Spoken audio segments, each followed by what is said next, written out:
So recently I discovered a little indie game called Voidbreaker, and it's a game that is a first-person shooter roguelike. Essentially, what you can compare this to is take the aesthetics and feel of Returnal, put it into a first-person shooter, and add Battlefield level of destruction.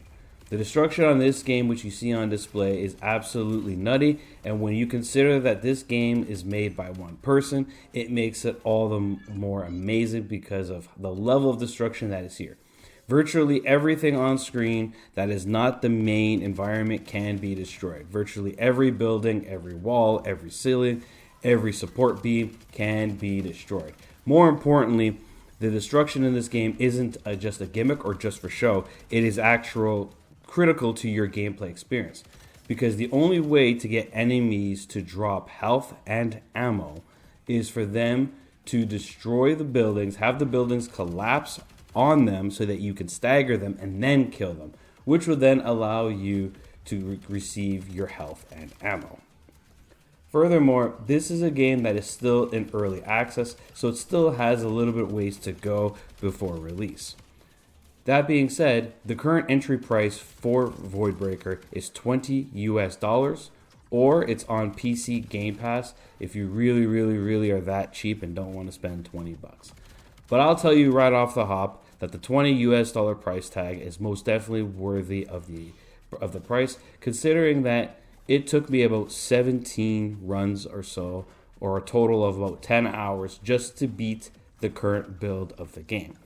But even after you beat the current build of the game, you also have the option to increase the difficulty, which in turn makes it very highly replayable, on top of the fact that this is a roguelike.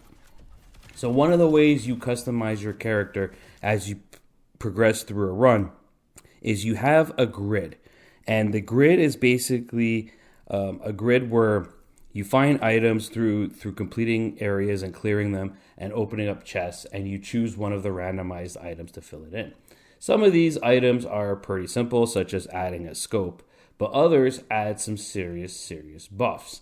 You can add buffs such as increasing your grenade damage. You can get a new type of ammo to shoot. You can get another one is that you can increase your melee damage. You can increase your damage while sliding.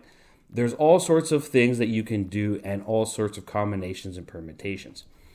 To give you an example, the first time I beat a run in Voidbreaker was I used a shotgun grenade build, where I had a shotgun that had burst fire, so it would fire 3 rounds.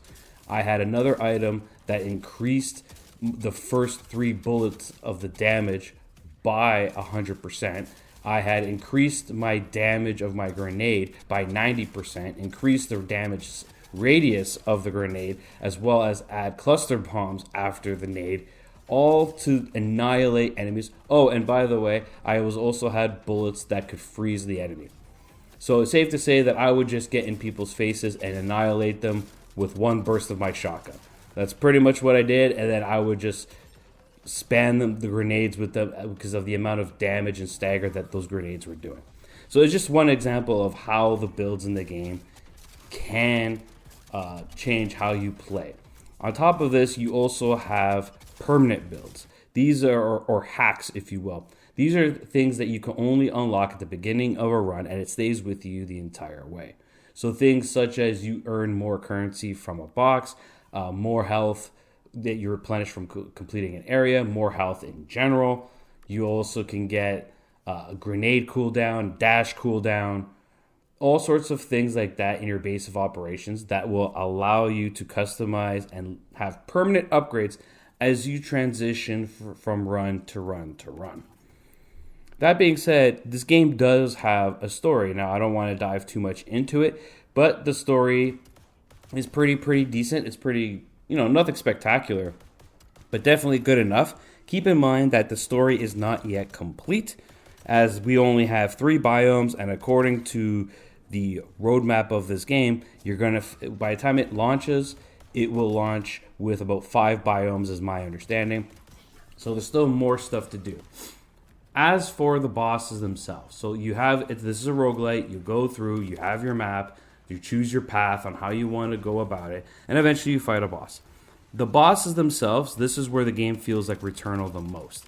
You could see it on screen on the way you have to dodge the fire while shooting back. You have to pick up debris to slam it in them so that you can stagger them quicker. These are the kinds of things, but you could see the Returnal influence, if you will, or the similar atmospheric that it feels. It does. There's a lot of a Returnal feel. It just feels like that in first person with the battlefield destruction. But overall, what is here is definitely worth a $20 price tag. I would highly recommend everyone try it. If you're on PC Game Pass, you also have access to the game already. It is definitely worthy of it. It is an early access, and it is expected to launch within the year, and it will launch on consoles. This game is very well optimized, and it runs very well even on a Steam Deck. It is Steam Deck verified already. If I had any sorts of criticisms with the current build of the game and how it is, one of the ones I have is with the balance with regards to certain upgrades. So, for example, when you upgrade the supply box so that you start a run with a box, the first upgrade is exclusively a sight, which kind of makes it a waste. When you're in the early game and you're hoping for something good, it's like, well, I have to waste one of my points just to get the boxes to start dropping. It is only when I get the second box, where it's an item box and you can get currency and things like that, where it starts getting good. But the first box is useless. So that's just one example of just the progression balance of how certain things are rewarded. The other thing that I had a complaint about was one of my runs when I was on the final boss, the game did crash. While it was the only crash I had experienced, it was annoying nonetheless. Fortunately, the game saved just before the boss encounter, so I was able to go back and just immediately start on the final boss. But it is something worth noting. But overall, optimization and performance has been really good. I get really good frame rates, and have been no other bugs that I can recall of any way, shape, or form. Overall, I highly recommend this. This is a game that you need to look out for. It is made by an indie developer, which is very, very impressive considering that it's made by one person. And it's not the same corporate slop that we've been getting for a long time. I highly recommend it. It's definitely worth your money. If I had to score the Voidbreaker right now, I would score the game a 9.5 out of 10. This is a very good project from a small developer, which I highly recommend everyone try.